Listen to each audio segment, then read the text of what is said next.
2 Kings 12. Joash repairs the temple. In the 7th year of Jehu, Joash became king, and he reigned over Jerusalem 40 years. His mother's name was Zibiah. She was from Beersheba. Joash did what was right in the eyes of the Lord. All the years Jehoiada, the priest, instructed him. The high places, however, were not removed. The people continued to offer sacrifices and burn incense there. Joash said to the priests, "Collect all the money that is brought as sacred offerings to the temple of the Lord, the money collected in the census, the money received from personal vows, and the money brought voluntarily, to the temple. Let every priest receive the money from one of the treasurers. Then use it to repair whatever damage is found in the temple." But by the 23rd year, King Joash, the priest, still had not repaired the temple. Therefore King Joash summoned Jehoiada, the priests, and the other priests, and asked them, "Why aren't you repairing the damage done by to the temple? Take no more money from your treasures, but hand it over for repairing the temple." The priests agreed that they would not collect any more money from the people, that they would not repair the temple themselves. Jehoiada the priest took a chest and bored a hole in it, the lid. He placed it beside the altar.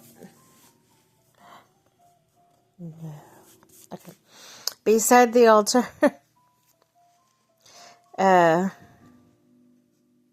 On the right side as one enters the temple of the Lord.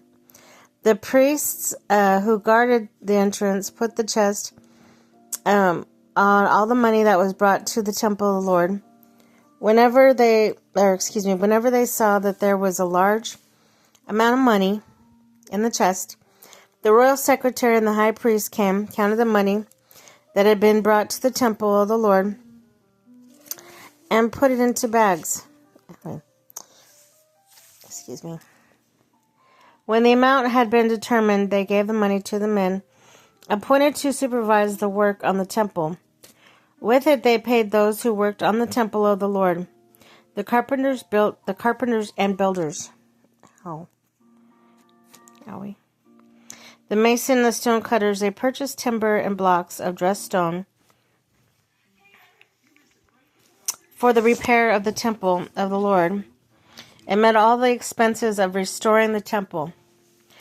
The money brought into the temple was not spent for making silver basins, wick trimmers, sprinkling bowls, trumpets, or any other articles of gold or silver for the temple of the Lord.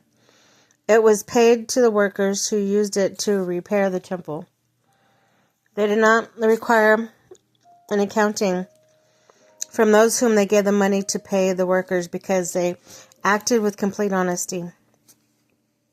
The money from the guilt offering and sin offering was not brought to the temple of the Lord. It belonged to the priests. Ouch.